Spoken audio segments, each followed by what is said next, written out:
And we were wondering if you could look into everyone. We are thinking that I should send text message to Latin since we can know if it's here or hear us into mass people. Yes.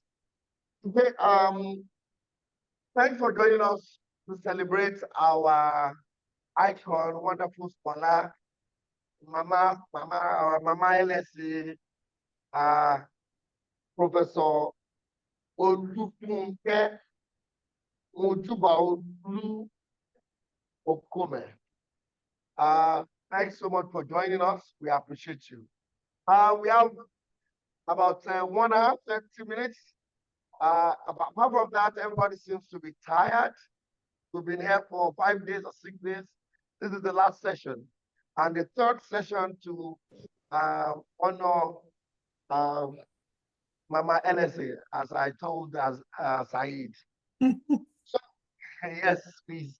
So there will be slight changes in the order. The first two, or the first person on the list, which normally we start with the first discussant, he or she sent message that he or she will not join us for now, but join us later.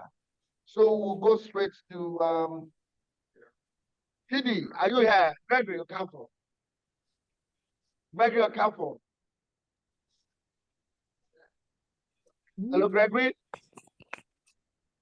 Kadikobi. Chidi Kalbi, Gregory Okafor. Child, thank you. Chiadi Kalbi, Gregory Okafor. Hello, are you there? Yeah, I'm here. Fantastic. Good day to you. Yeah, good day. How are you doing? Oh, we are doing well. We are here. We are doing well. We are having fun and getting educated and learning, and then the discourse is really going on. Thanks for joining us. We're going to start with your presentation because we have very few minutes. Oh, she said. Oh, you are the one that said, or she did it right? Okay, good. I can't hear you. Tell him to unmute so that, okay, now he has unmuted. So, Shadi Kalbi, if you are ready, Yeah. we'll start with your presentation. Okay. Home is home. Yes. Identity, ethnic belonging among second generation Igbo diaspora, the United States. You have the floor for 12 minutes, please. Okay.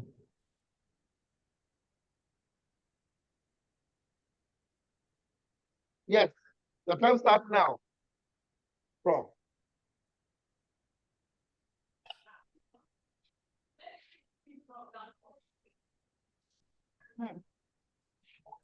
Okay, hi. Hello. Hello. Can you hear me? Yeah, we can. Loud and clear. Loud and clear. Okay, thank you for having me today. I'm glad to be here. I'm Chadikobi Gregory, PhD student in African History, Michigan State University. I'll be talking about a research paper I did that should be last year spring, talking about home is home, ethnic belonging among second generation Igbo African diaspora in the United States. So can I share my screen? Sure. You can, please. Okay.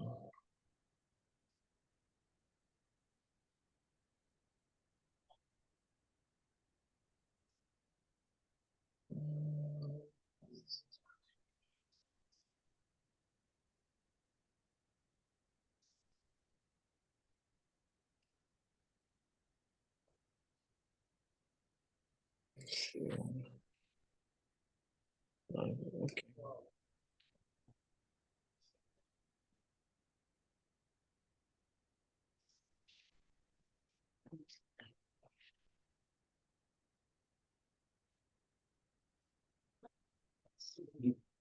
Wow.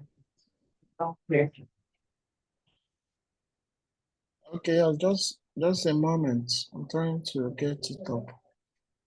Okay.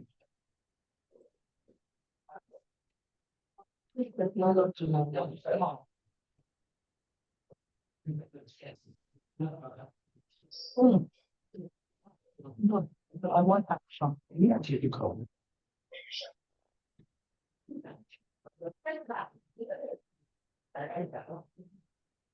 Daddy. Okay, yeah. Let's have it, please.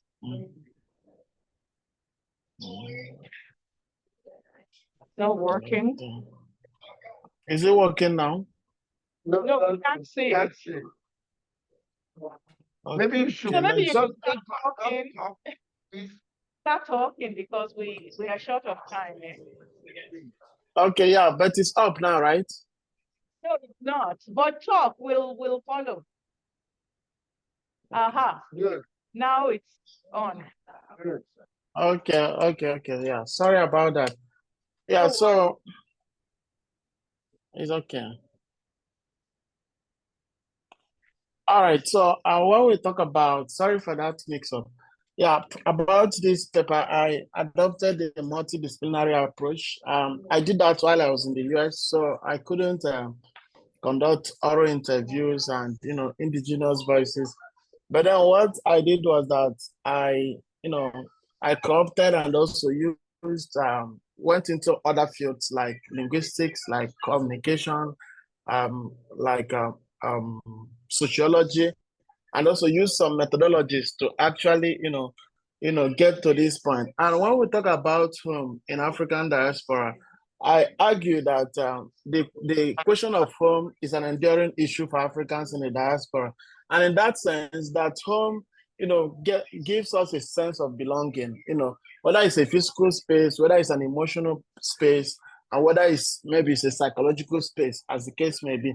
Now, for this study looks at, like I said in the beginning, how second generation Igbo African diaspora, tend to understand and perceive their ethnic identity within that context of still being part of a continental Africa while also being in the Americas. Now, I argue also that their identities are inconsistent, they are fluid, they are dynamic. Now, and it's important to understand this diaspora, it's important to look at, to understand the diaspora we are talking about. Now, we can categorize diaspora into two. When you talk about the old diaspora, which was brought by slave trade, and then the new diaspora brought about by voluntary migration and also birth. Now, in the Nigerian context and in the Igbo context, this voluntary migration, started, in a big way, especially after the Civil War. So you could see during this crisis, most Igbos tended to, move out from the Biafran region to actually, for greener pastures and also actually for safety too. Now, also during this time, also some actually, came to study and also, better their professional life. And within this time, some regulation in the America, helped to actually permanent the stay of these immigrants. Something like the Immigration Reform of 1986, and also the what we know today as lottery, whereby people win these lotteries to migrate to the US. Now, at this time, especially towards the 1980s, 1990s, and the 21st century now, these immigrants found themselves, in, like I say, in a second home, I'll call that, and they began to think about the home they left, and this encouraged them to form and also cultivate a shared identity. Now they began forming groups. Yeah, that's where, if we talk maybe in the broader African diaspora now, you can talk about the Igbo American, you can talk about the Nigerian American, you can talk about the Kenyan American, Ethiopian American, as the case may be. Now, going further, now, with this formation and also these associations springing up, now, it is critical now to, look at, what happened after this. Now, like I stated, with permanenting their stay in the US, now they have two homes. First of all, where they left and also where they work now. And with this association help them to some extent, and currently too, retain some of their, cultural affinities to home, and also cultural identity, their language, their kinship ties, and what have you. But then there are still challenges, that tend to inhibit, the retention of these cultural traits. First of them would obviously be the overbearing influence of the American culture and environment, and also the nature of work too, because most of them tend to work maybe 7 to 5 a day job. So it tends to, take them away from, some of these associations, some of these, practicing some of these cultural traits. Now, also, you can also see a lack of interest too. You can also see lack of interest. Some people, tend to focus more maybe on their job, on their personal life than, joining some of these associations. Now, also, you can also see cases of long stay away from home too. Now, you can meet some of them and they will tend to tell you that they have not been to home. Home in this case being Nigeria, for 10 to 15 years. And once this happens, they kind of lose some ties to home because they are more comfortable, in where they, do their work every day. Now, going forward too, now with birth and also giving birth to this second generation Igbo African diaspora.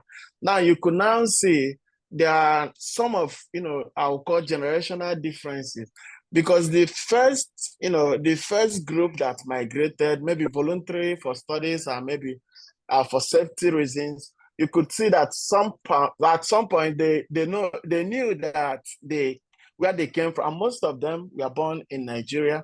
And now this second generation group, they have been born in the United States. So you could obviously spot 1 or 2 generational differences. Now, now you could see also cases of multiple identities and also hybridity of culture, because maybe from their parents you could see, trying to tell them, I mean, you are from Nigeria, you are Igbo, you are Yoruba, you are Hausa, you are Fulani, you are all this, you are Mande, and the rest of them. But then what they call actually home is the home they have in the United States. So, and I will give a good example of my own group, because I come from Nimo, a community in Anambra State. And when I came over to the United States, I joined a professional group, and you could see the title of the group. That was we have a WhatsApp platform, and it read that this is a social interactive forum for younger adults in the America with ties to Nimo, either through origin, ancestry, or through marriage, which is very interesting, because you could see the keywords here. First of all, will be the ties, that you must have a tie to Nemo, and also that it can be through origin, it can be through ancestry, and it can be through marriage. So you could see that we can actually have, multiple identities of this African diaspora within the group. So in that case, you can have, a Yoruba Igbo American, you can have just a Nigerian American, you can have a Kenyan that married a person from Nimo, you can have a person from Nimo, that gave birth to maybe a member of the group. Now the person can go by maybe being an African American or Nigerian American, as the case may be. Also, personally, before I conducted this research, I encountered 2 girls, in Michigan. I got talking with 2 of them at, 2 different instances anyway. One of them told me that I asked her name. She told me her Igbo name straight away, that she's from Nigeria, and you could see, and you could, dictate that this person was born in the United States. Then another one also, I encountered her, and she told me that she even, went to the extent of speaking Igbo to me, and could tell me that time that, the different African and Igbo dishes she was able to make. And I was curious to know, and she told me that, she learned some of these things, from her mom. So you could see that for this second generation Igbo diaspora, that maintaining these ties and cultural affinity to home is very important. And how can you do that? You talk about some of these associations, you talk about family, roles in this, you talk about social organization and what have you. Now, in conclusion, the obvious question would be, how do we address this issue of, dual identities? Because what I was able to see, like I said, I couldn't conduct oral interview, but then from the works I reviewed, at least they did some ethnographic work. From the works I saw, you could see that these second generation Igbo African diaspora, they exhibit dual identity. Now, I suggest that you can actually solve this issue by engaging some of popular culture, something like music, African music, film, dress, food, material culture, and also joining some groups too. Now, I'll end with this, and for us to make headway and try to tackle some of these issues. Now, this young diaspora that is coming up now, need to understand or need to be taught that about their identity as having a home in an African continent, even as they see, where they live and where they work, where they study as a permanent home. Thank you. Thank you so much, sir. Thank you so much. Please have a question. Thank you so much. Chidiako Gregory Okafor, thank you so much for that wonderful submission. The concern about the second generation Igbo diaspora, it's something that is understandable. But with your presentation, become glaring that the second generation Igbo diaspora needed to reconsider and review the idea of home as it's been presently conceptualized by them. Without wasting much of our time, I will go straight to the second paper, which is by Rita Ofiali. When going home is no longer a good book, the Hometown Association and the villaging in the diaspora. You have the floor for 12 minutes, man. Thank you. All right. Thank you. Hello, everyone. Before I start, I would like to take a minute to acknowledge Dr. Funke, who has written extensively about Nigeria. Simply put, as a scholar, Dr. Funke is a well-respected powerhouse, and I'm honored to be on this panel to celebrate her. Thank you, Dr. Funke, for all you do for Nigeria within and outside the academic community. So I'll start my presentation. Can I screen share? Yeah, sure. Okay, so share screen. I think this is the one I want to share. Am I sharing? Okay. I'm sharing, right? Sure. Yes, we can see. Okay. Current slide. All right. Okay. My presentation is based on an ethnographic study of Igbo hometown associations in the US. The study investigated how Igbo people who live in the United States, through membership in hometown associations, collectively align, organize, and reshape their lives around their ancestral hometown identities. I would like to add that my research style and presentation style is to make my findings accessible to studied groups and to give voice as much as possible to those that I study. So I will use a lot of direct quotes whenever possible from those that I met and interviewed during my study. Now, hometown associations are mostly analyzed in their capacities to develop or broker development for sending communities, and also as political machines that give voice to immigrants, both in their receiving and sending communities.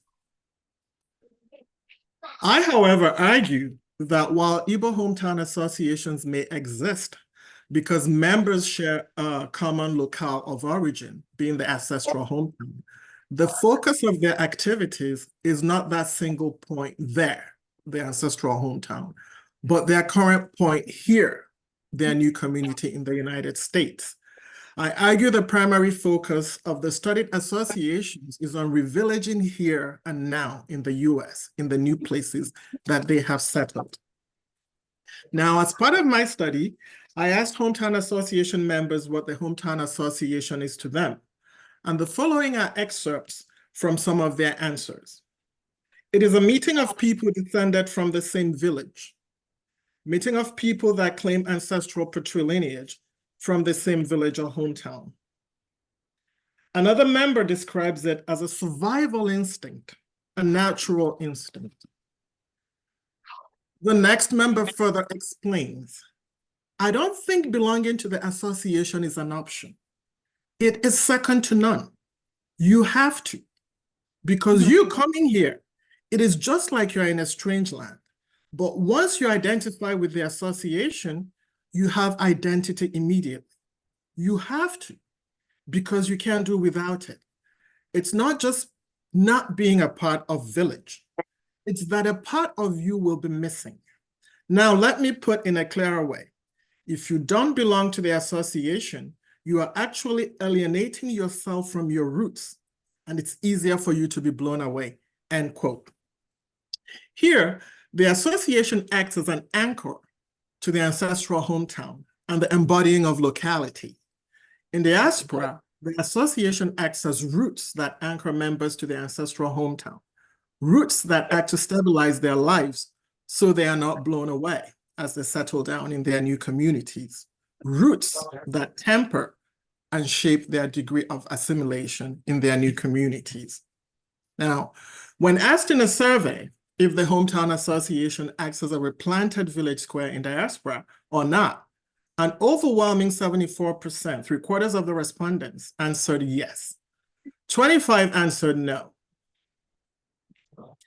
Also, when asked to rank the importance of the Hometown Association membership in their lives, almost all respondents, 99%, said the association is important to them. One respondent, 0.00 something percent, ranked the association as not an important aspect of their life. The survey results show that when members were asked to describe in their own words the purpose of the association in their lives, socializing with kin, maintaining cultural heritage were the most popular answers.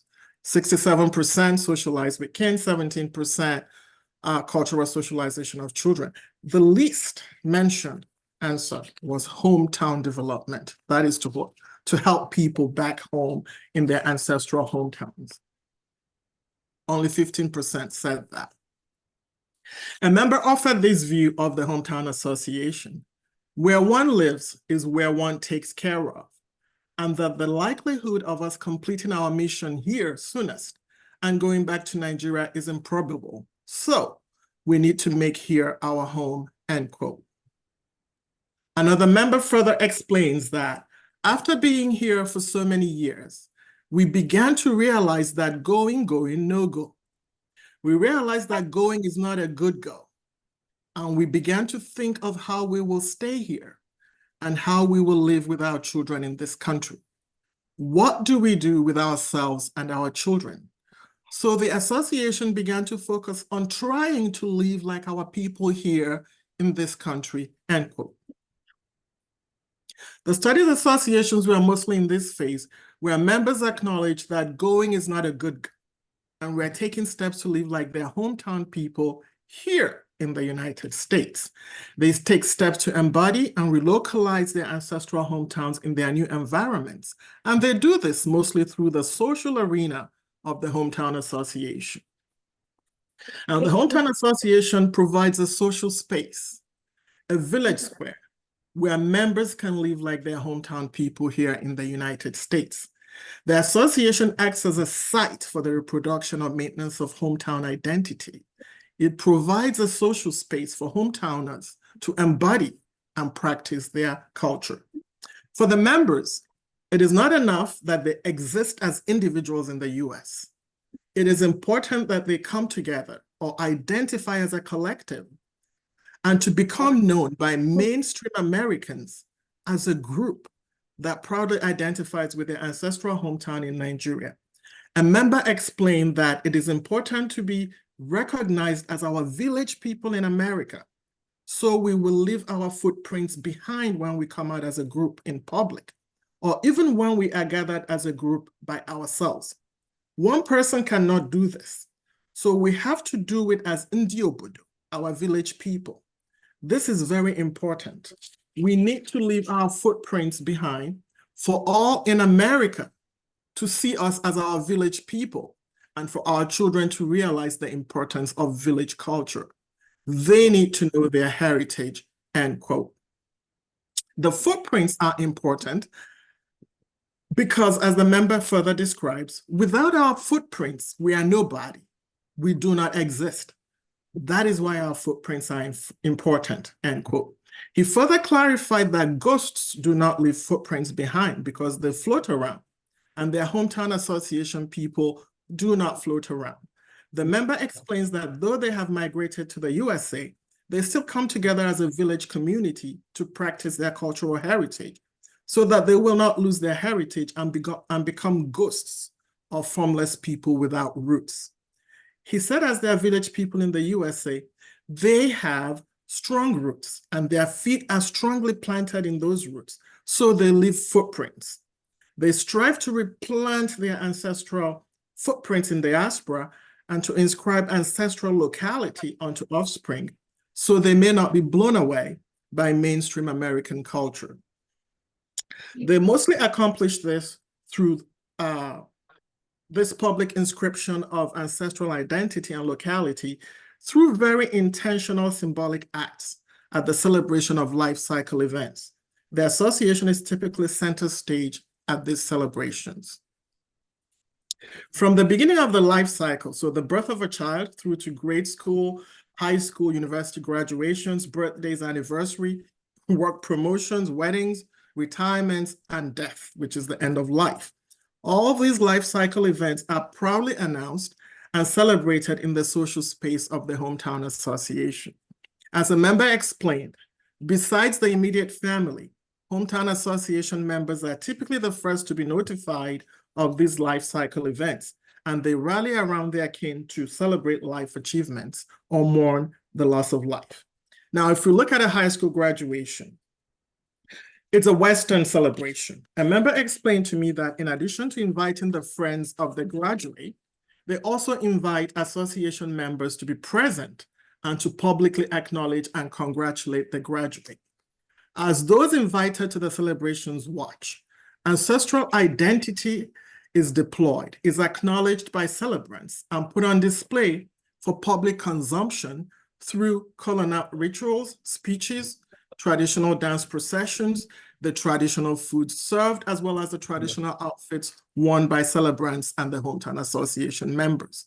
Thus, the hometown association becomes the tool or the institution through which members gather as a collective to identify as ancestral kin and to practice and maintain their ancestral identity, leaving cultural footprints behind and transplanting ancestral roots so they and their offspring may not float away seems to be the primary reason members belong to the studies associations.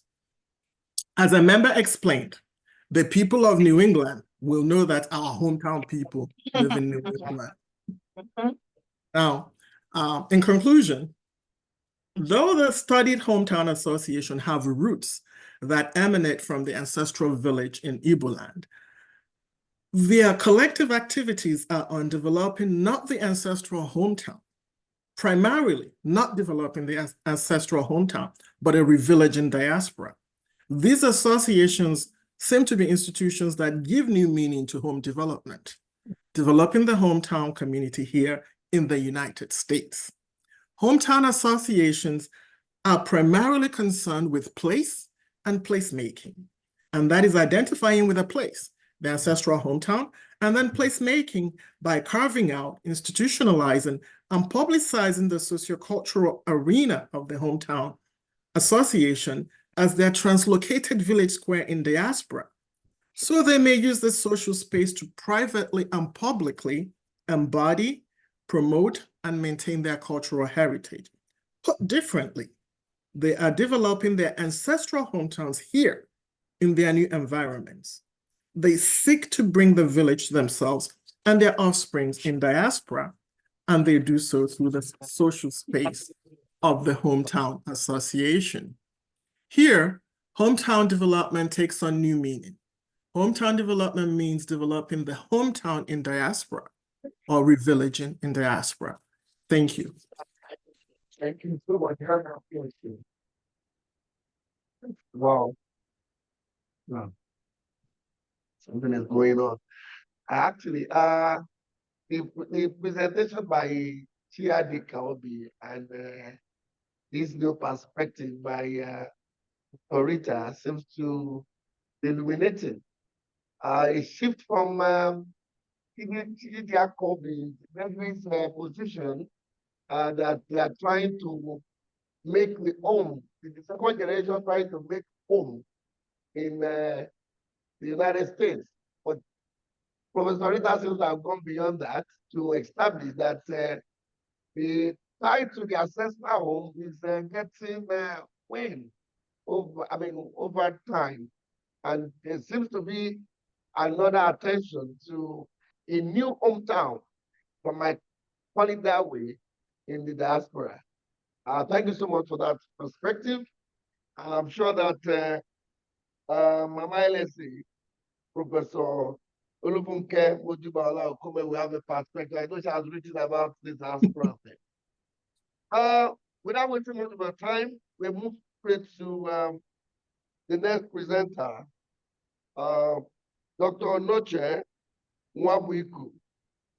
She will be presenting on Merchants of Flex, Accidental Immigrants of Forgotten Prodigal Daughters. Professor Onoche, you have 12 minutes. Thank you. You have the floor now. Thank you. Okay, I just want to share. I don't have many slides. I just have something that says the title of what I'm sharing. If that is, please do. It's good. It's good. I want it. Share it. Let's see if it works. What am I doing now? Oof.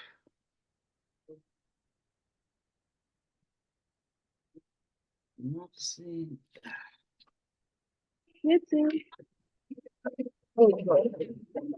I think I'm going to leave it. Okay, no problem. I'm confused by myself. Because what did I do? I have to get up.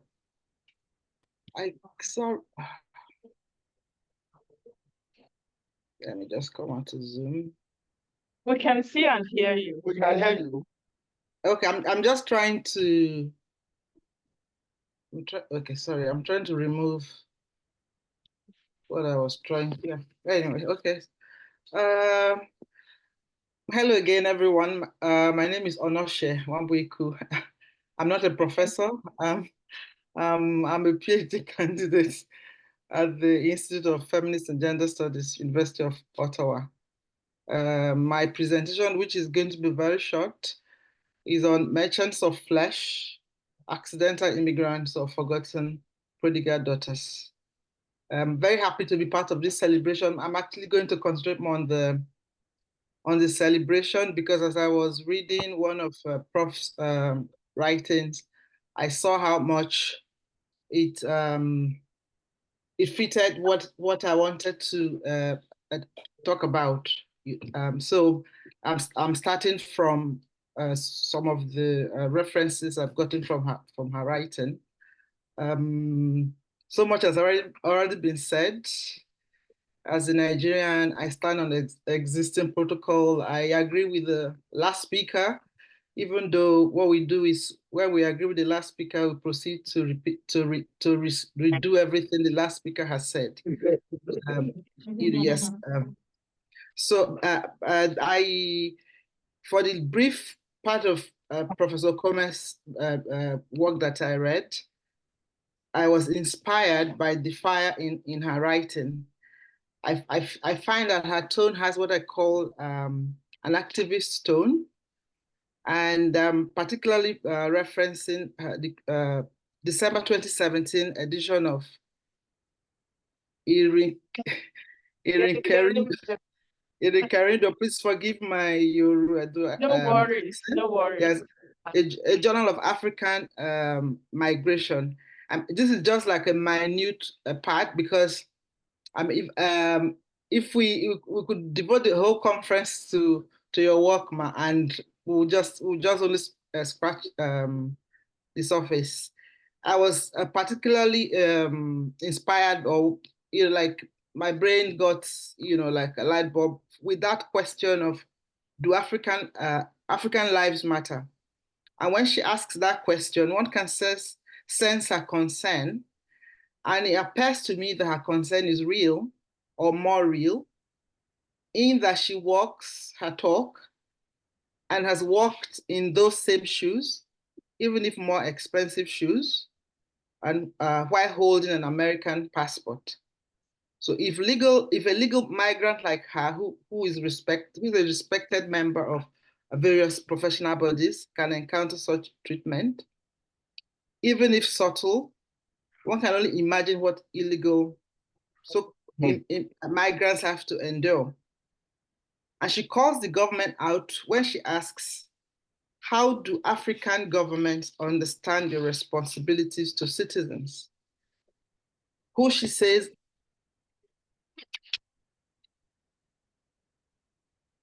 often very critical of these migrants, blaming them for leaving their countries in the first place, for paying traffickers to move them, for being gullible dupes, or greedy folks who believe that the streets of the destination country are paved in gold. I'm no migration expert. I don't even think I'm an expert.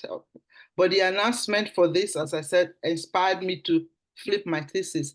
My PhD thesis originally is conceived from a film study perspective.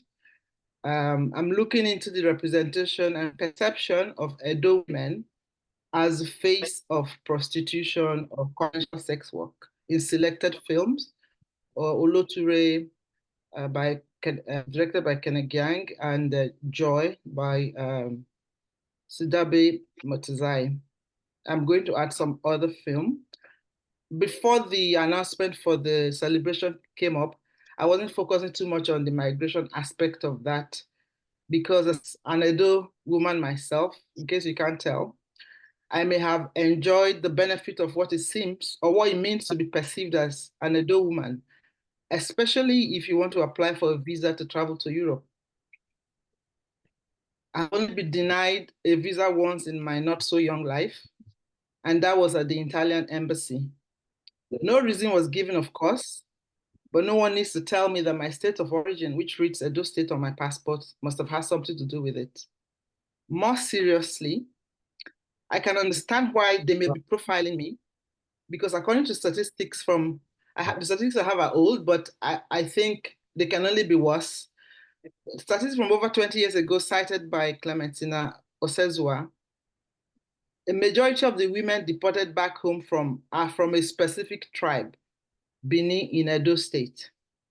Although if you're not from Edo State, you wouldn't be able to tell the difference. My village is very far from Benin, but it doesn't matter really, because anyway, I'm an Edo woman, end of. Not that that matters much. That around that same time, according to these figures, there were up to 10,000 Nigerian girls and women walking the streets of Italy. With everything that's happening now, those figures can only increase, as I said earlier. So if you were Italy, what would you do? I can almost hear Professor Okome's answer. In an article, Breached Fortress Europe by Any Means Necessary, the Complications of African Migration to Europe, she says illegal immigrants who keep looking for other ways to migrate are ultimately calling upon a hypocritical liberal world to act as though it were true liberal. This is relevant because even though some Western governments and scholars say trafficking and even though the word prostitution is gradually being replaced with commercial sex work, and commercial sex work is legal in some parts of the world. Someone in my cohort said in a class that it's just another job. It's just like working at a McDonald's. Despite all of that, you cannot apply for a visa to engage in commercial sex work. In fact, the US visa application has a whole section asking if you're traveling to the US for prostitution. Yeah, right. I'm going to say I'm traveling from Nigeria to the US to engage in commercial sex work because you say it's legal.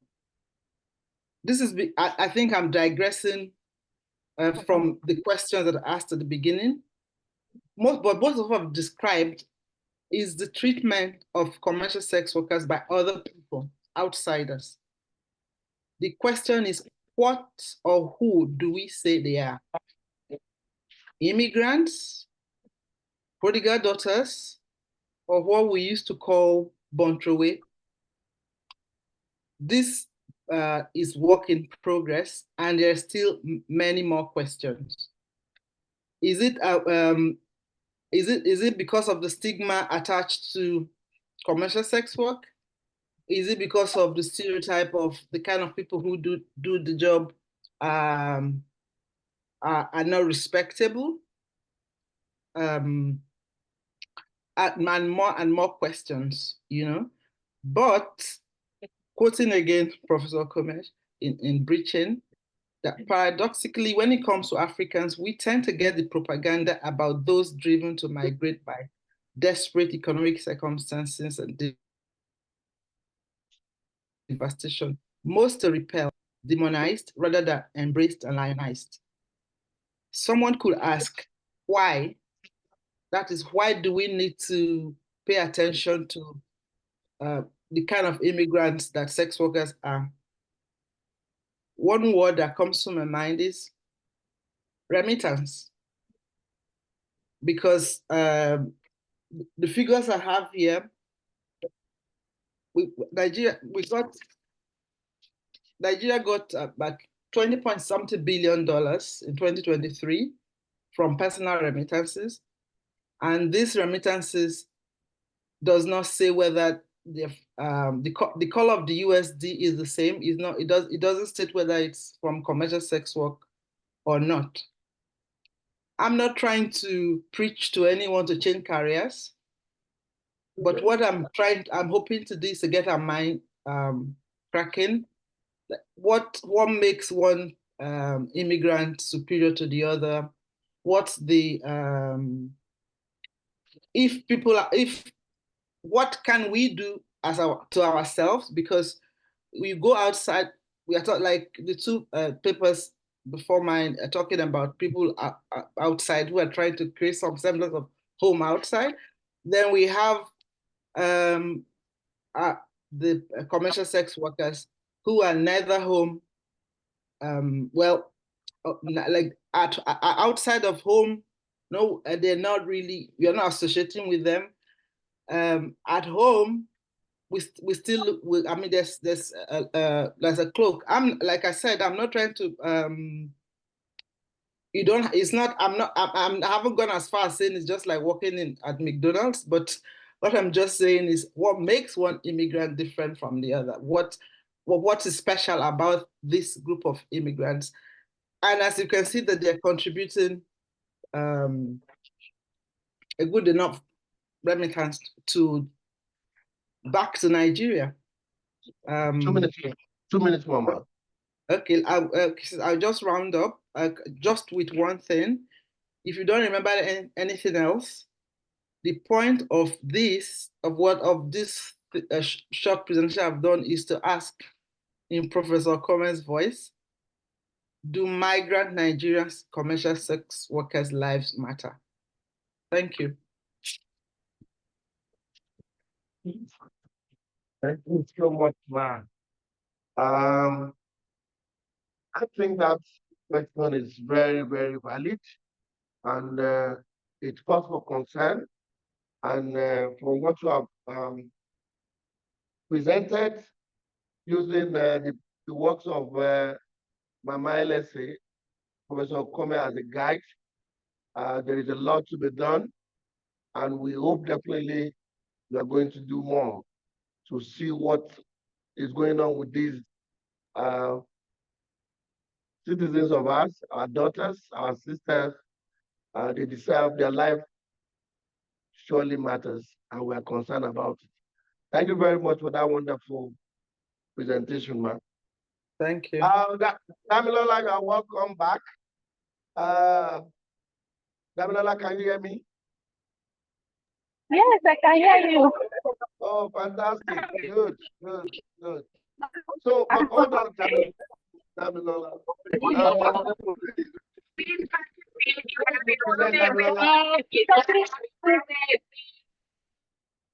Okay, Alani, are you still there? Latude Alani, are you there? Latude Alani. Or Latude Isaac Lani, are you there? Yes, You I'm can with you, hear sir. Fantastic. Yes. You have the floor. You have the floor now. In and out of Africa, Okome's reflection on diaspora participation in Nigerian political space. You have the floor, sir, for 12 minutes. Thank you very much, sir. Good afternoon, professors. I want to appreciate you for the engaging session that is ongoing. I also commend the works of the previous presenters. I will not be able to share screen, so I'll just run down the presentation as I have it here. In and out of Africa, diaspora participation in the Nigerian political space.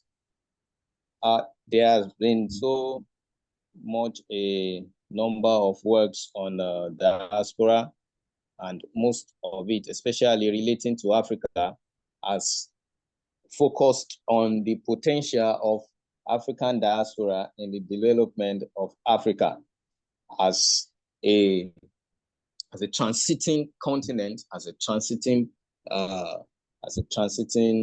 people from underdevelopment, from developing, aspiring to be a developed nation, a group of nations.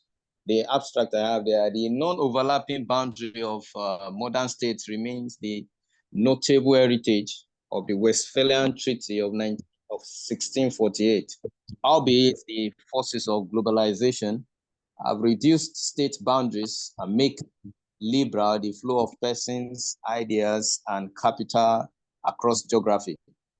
Africa has enduring influences on other regions, just as others also have impact on her. The activities of individuals and conclaves of Africans in the diaspora contribute in no small measure to the foreign influences on homeland Africa. This paper identifies the renewed influences and activities of Nigerians in diaspora within the Nigerian political space. Study explores the matrix of diaspora connection with one, the choice of candidates by or within political parties, two, the in and out build-up of support for such standard bearers, and three, the wider spectrum of political participation in Africa with close reference to Nigeria.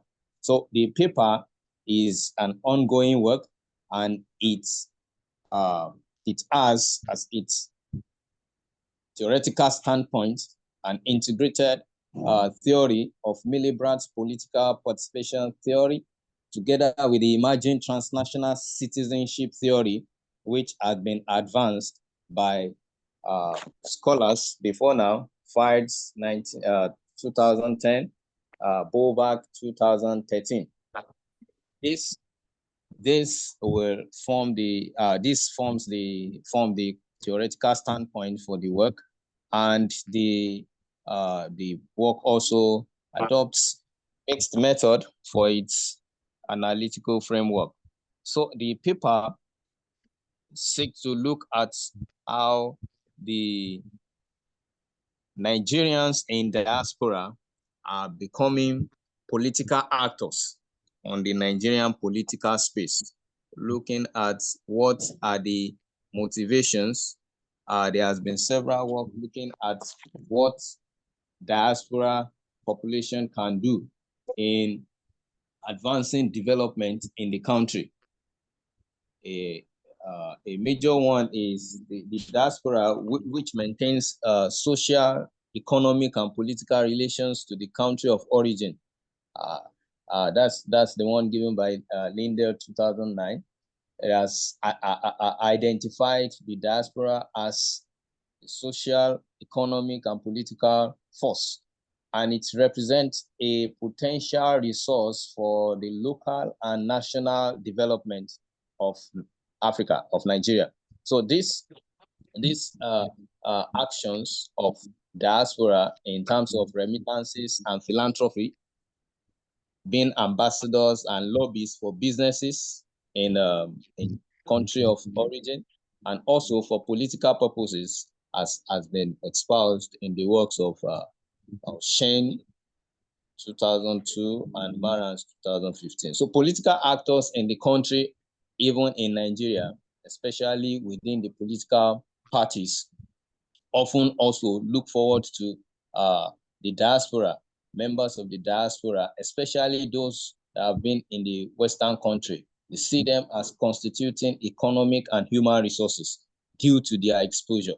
And we have seen this play out in recent times in the Nigeria's political history, where they contribute in no small measure, some of them as financiers, and some of them even coming as candidates that political parties field for their for election. From the study of extant work, I've been able to see that there is the situation is like a coin with two sides. That of the inside expectations, that is the expectation of political actors within the Nigerian political space, expecting them to come, expecting them to join in the political activities, which can translate in development in the country. And the other part is the outside responsibility of diasporans. If Nigerian diaspora come into identifying and also come into realizing this responsibility, it plays out easily. So the expectations must be met by the responsibility sense of responsibility of the of Nigeria in diaspora. So this study, as I've said, this study benefits from a combination of the works of Milibrat and Ruden. So Milibrat identified about 11 levels of political participation. So this was reorganized into classified into 3 by Ruden 2007. There are 3 levels. That's the gladiator level, the transitional, as well as the spectator level. We also, the other part of the theory, which is the transnational citizenship, extant works on citizenship, even dating back as 1920s, observed that citizenship is taking a new turn, and the recent exodus of Africans to into the Western world had also made citizenship a thing that is now beyond national borders. Because as even previous presenters have noted their presentation, they still hold this sense of belonging to their home country, to their home country. So they still hold sense of belonging and also sense of responsibility at this level. So this work is primarily concerned with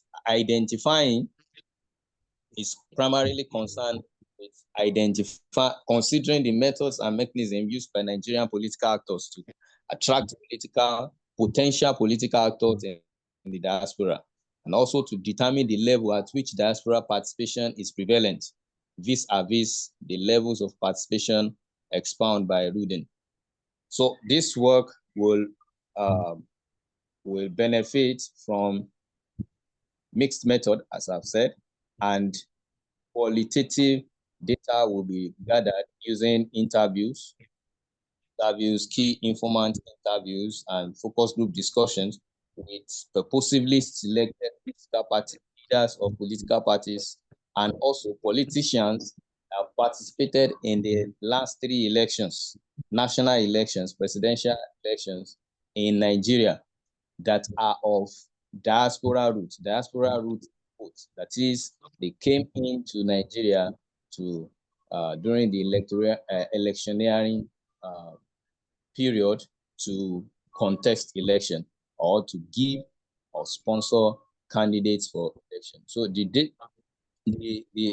secondary data we gotten from periodicals and government official blueprints. So the data will be analyzed using content and phenomenological approach, and also the primary data will also be gotten using questionnaire, which will be analyzed. So at the end, the 3 minutes more. Yes, sir. At the end, the data will be analyzed, and as I've said, that the work is an ongoing ongoing work. The data will be analyzed, and whatever the result is will be beneficial not only to the academic that is contributing to extant knowledge on political, on the engagement of diaspora in Nigerian development. It will also be relevant for policymakers in proper understanding and developing proper way of harnessing the benefits of diaspora, especially in the political space, as we have seen it work in case studies such as Israel with its diaspora in the West, as well as Iraq. Yes, Iraq is diaspora in the West. They have been they have played major role impact in the political development within the political space of their respective countries. Thank you very much for your time. Thank you so much. Thank you. Thank you so much. We definitely will look forward to that wonderful work. I have no doubt that it's going to give us illuminate the role of the diaspora, whether as visiting gladiators, or after they've seen everything abroad, they keep come home. And I will not allow Professor Okome to respond to that, because even when he wants to respond, I will, because I know we had a discussion to this, because he's really angry about many of them seeing it all and then coming home and do nonsense, which has put it. Thank you so much, Dr. Lani, for that presentation.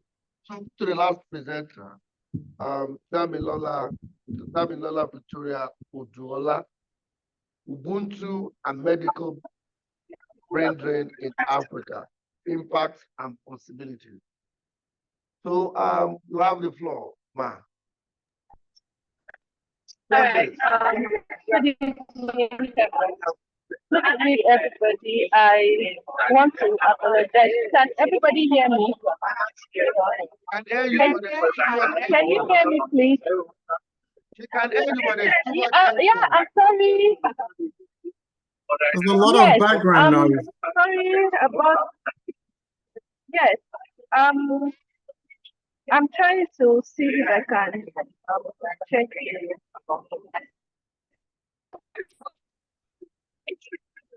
Yeah, I'm sorry for the background noise. An environment where I can't control because of an emergency. I had to do emergency travel.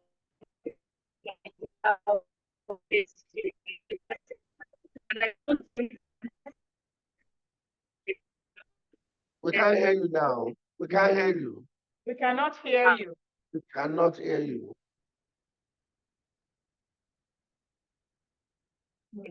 Okay, but those are questions like comment, please put them down.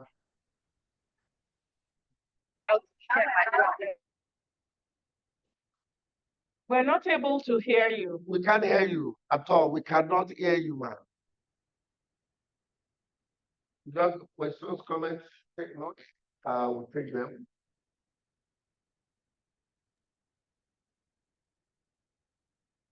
Okay. I'm wondering if she can text or something. I think Give us so. a- I said that. Yeah. She wants to look for a better. Okay. Joel. Okay.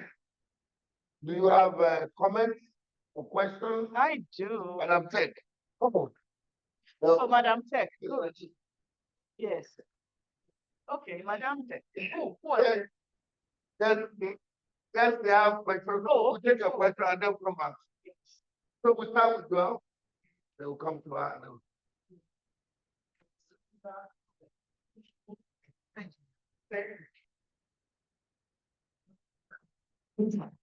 Yes, good evening from Nigeria, Dr. Rita. Thank you.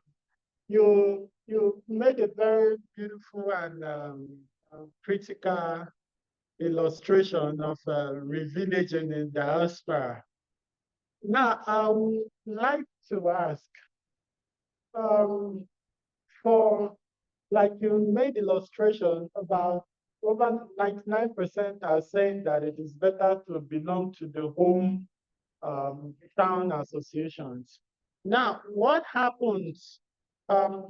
What happens when someone decided not to be a part of the association, and then there is trouble?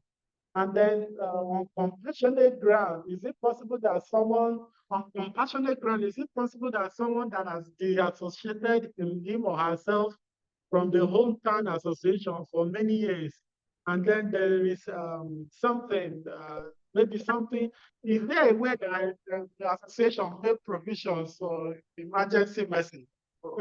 Thank you. Thank you. Yes. Dr. Rita, can you hear what's the question? Yes, that Okay, sort of please. came up while I was doing this study. Please, don't hold on. Okay. Let Dr. Damilola Oduola present. Can we let's hear you whether the noise has reduced, the echo at the background. It seems to be in a train. Yes, and that's what I'm thinking. Yeah, she is. You want to share? Wow, you're really a great, ambitious person. Yeah, she's trying really.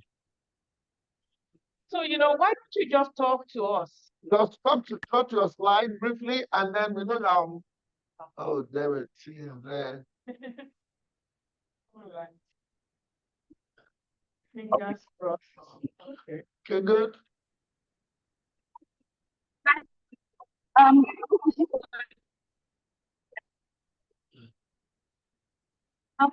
you hear me? We can hear you. We can hear you. We can see your slides. All right. All right.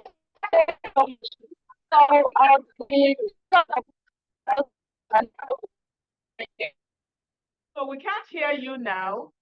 I think maybe, are you comfortable with somebody else reading your slides? If you're okay, we can just roll the slide and then we try to make sense of it by reading it on your behalf. We know you are trying so hard and we really understand that. Thank you so much for interest.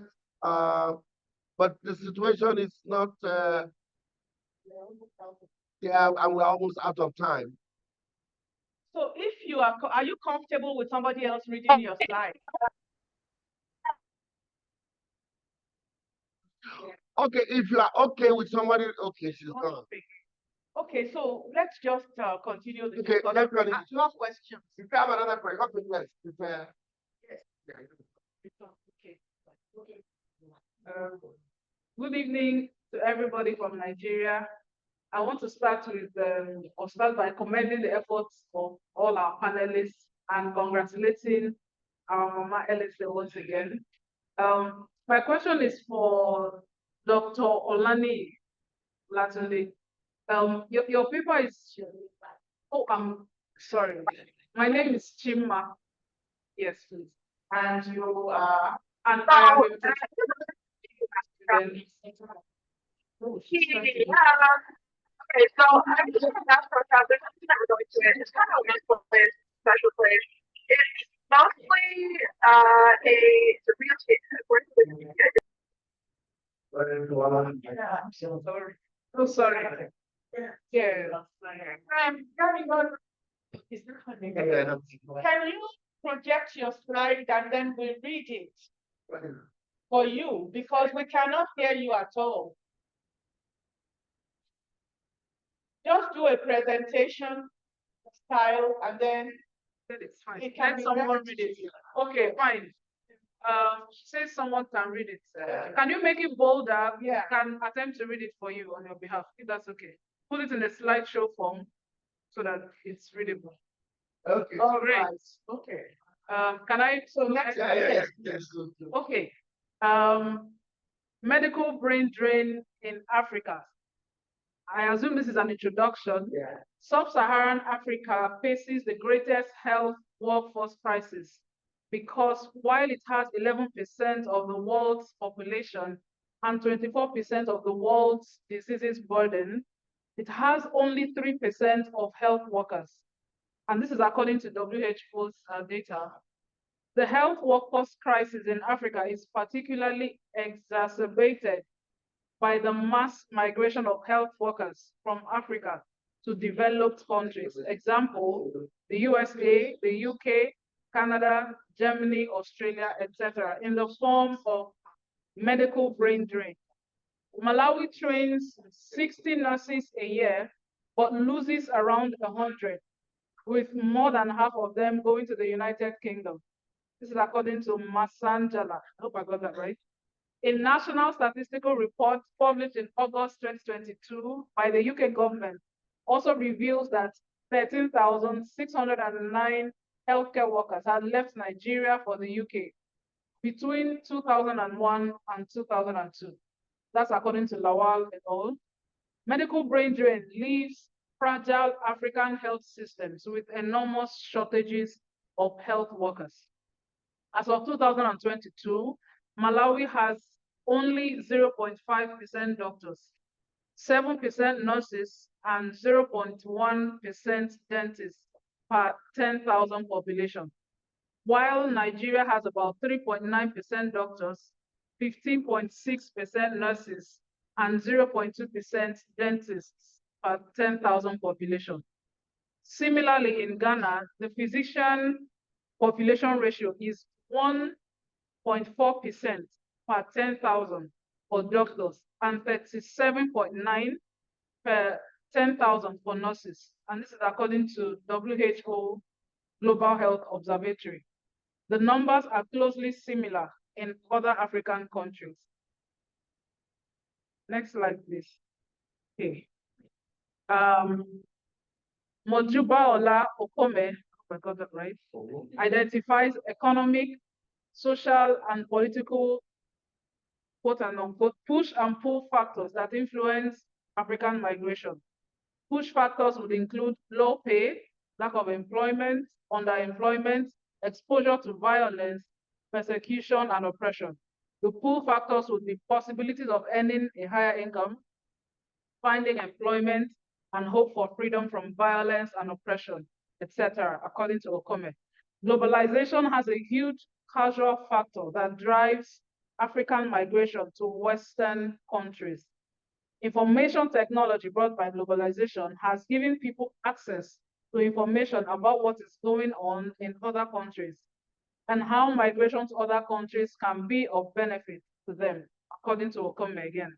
The economic and political turmoil happening in Africa can also be traced to globalization and global factors.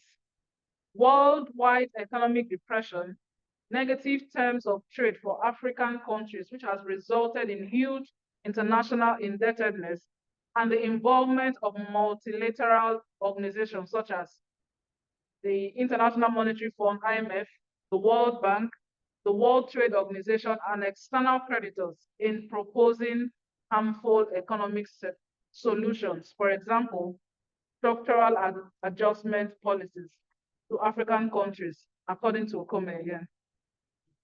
Causes and effects of medical brain drain in Africa. In the present day Africa, the economic, political, and social push and pull factors that drive African migration are still very much responsible for health workers' migration in Africa.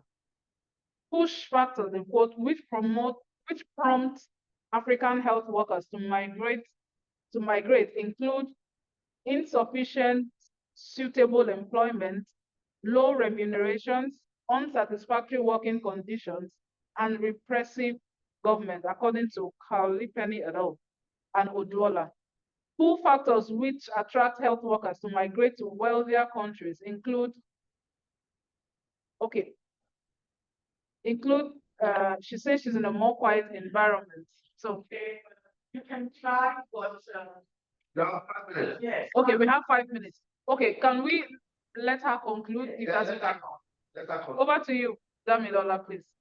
You can. Oh, okay. Oh, can you hear me now? Is it better now? We can hear Okay. you.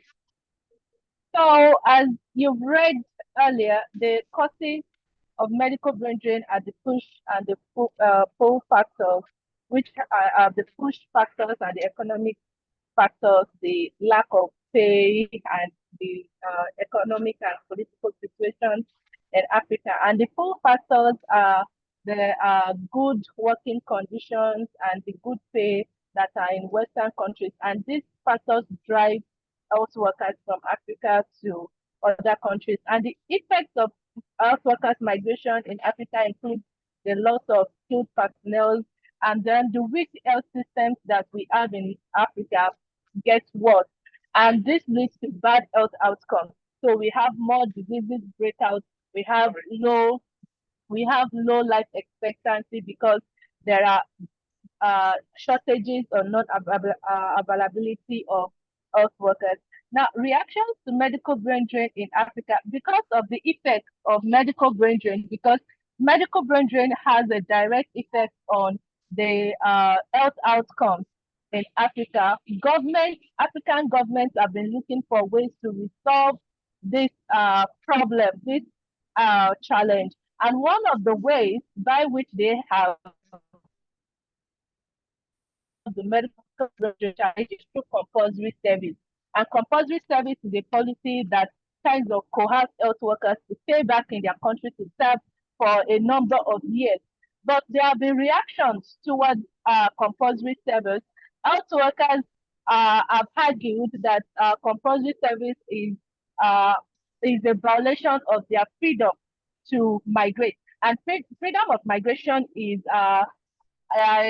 an individual right that is recognized by the United Nations, right?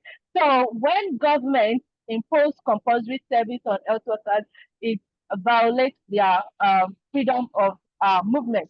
But at the same time, health workers also to their countries, because countries have actually trained their health workers, invested in their health workers.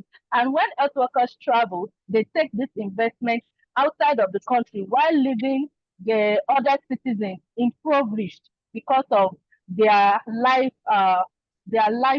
goals. Because they want to live a good life, they leave other people impoverished. But my contribution to this whole debate, because it's a whole debate on conflict between freedom of migration and the obligation to your country. So there is a conflict there between African governments and their health workers, because health workers are not happy with compulsory service. And my opinion is that compulsory service may not be an effective response, because firstly, compulsory service would mean, in the long term, it would mean that students would not be encouraged to study health-related courses. when you tell them that, oh, when you study medicine and surgery, after you graduate from the university, you have to undergo 5 years compulsory service, most people will be discouraged from studying medicine or nursing or dentistry. And also, if health workers are even coerced to undergo compulsory service program, they would not, their motivation, they will not be motivated to work. I mean, you don't want to see an angry doctor. I have experienced that, and that is what has, caused this my research path. You don't want to see your doctors or nurses or dentists angry and frustrated. And compulsory service can do that because they are being coerced to do what they don't want to do. While the push factors that is causing them to migrate is there, you are not tackling that and you are forcing them to stay back. And then thirdly, even if health workers undergo compulsory service, they will not be retained because immediately after their service, they would leave the country as soon as possible. So instead of retaining health workers, what we have, it could lead to loss of health workers. Even though you can retain them for the number of years you want to force them to work, but immediately after that, they are leaving the country and we are all back to zero. So in my own opinion, compulsory service is not an effective response. But what can we do? What's the way forward? Because medical brain drain is affecting African health system. It's affecting us personally. You don't want to get sick in Nigeria because there are no doctors that will attend to you. And even the doctors that are available to attend to you, they have a lot of patients to attend to. So it's the migration of health workers is really causing a lot of challenges in our health sector. So what can we do? So as I round up, yes, as I round up, the first thing I would suggest as a solution is dialogue. The stakeholders in healthcare, representative of government, health workers, economists, policy makers, they have to come to the dialogue table to hear their differences and discuss the best solution. What is the way forward? And this dialogue should be mediated by the principle of Ubuntu, because Ubuntu emphasizes interconnectedness, it emphasizes trust in one another, it emphasizes conflict resolution because of our togetherness as Africans. So when health workers and government come to the dialogue table, then they can discuss the best policies to adopt to resolve this issue. There are policies that can be adopted that would recognize health workers' rights and at the same time give them the opportunity to migrate and still fulfill their obligations. Some of them is cyclical migration. Health workers can move from one country to another. They can move from the US, come to Nigeria, and then go again, temporary migration. And then African governments can also tap into the pool of their diaspora. So there is no one way. So to summarize my point, compulsory service is not an effective response because as at last year, there was this bill at the National Assembly that wants health workers to stay back for 5 years, but that is going to be counterproductive. The best response is dialogue and policy implementation. Thank you very much. Yeah. Thank you, Isabella. Thank you so much. You see the passion, your efforts. Thank you so much. We appreciate you. Thank you so much. Yeah. We don't have the time that will allow you to say more, but quickly we take 2 questions and then we wrap up. No, I've done my time. No question, Okay, I was going to ask Dr. or Professor Olani. He says he was talking about the activities of Nigerian diasporas in the political activities of Nigeria. So my worry is, what about the people in Nigeria who are political, who are not interested in the political space of Nigeria? If we're not getting it right, how will the people in the diaspora maybe build on what we have or develop it if we're not even doing so much or anything about it? So maybe he can consider that in his research. Thank you. So we'll go to Professor Okome.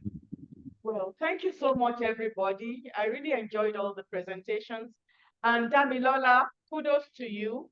Sorry about all the technological logjam. You know, let me just follow up on the last point made. There's this assumption that diasporas are always benevolent, you know, and that there are avenues to progress and resources and all kinds of good things. Is it Dr. Lani? Have you considered the malevolent aspects of diaspora?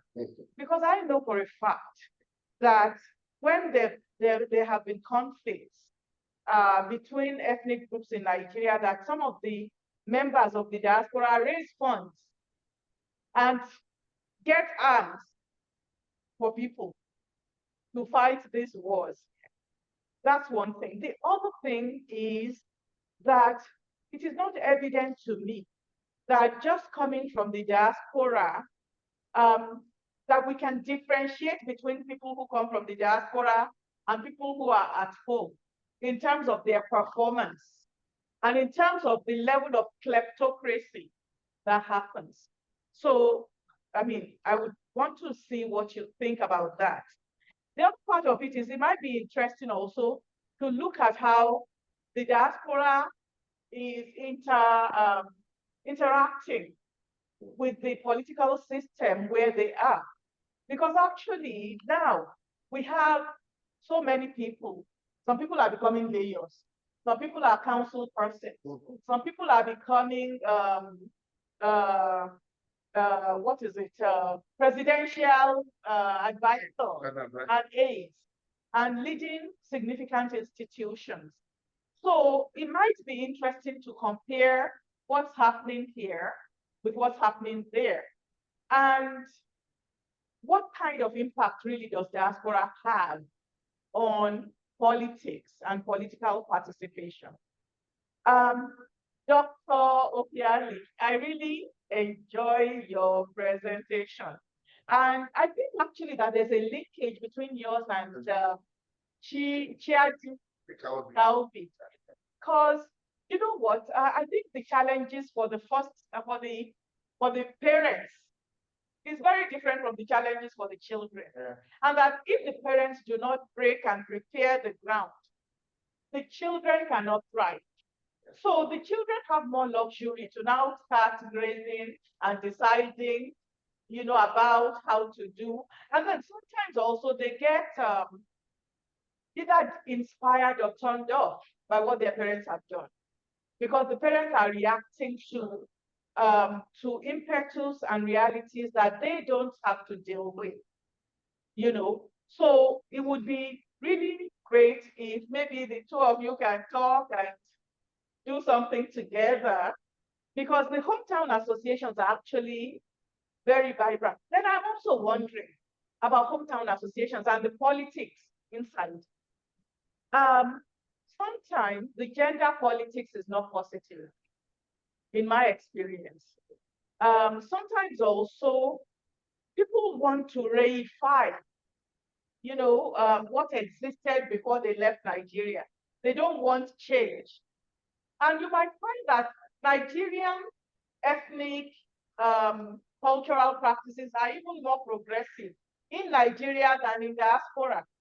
So I'm wondering what you think about that. Then my sister, Onoshe, thank you so much. Because we tend to concentrate on the beautiful face of our immigration and then the money. But we are not interested in where that money came from. Eh? And it makes me remember a paper by a professor of anthropology. Money does not smell. Money has no smell, you know.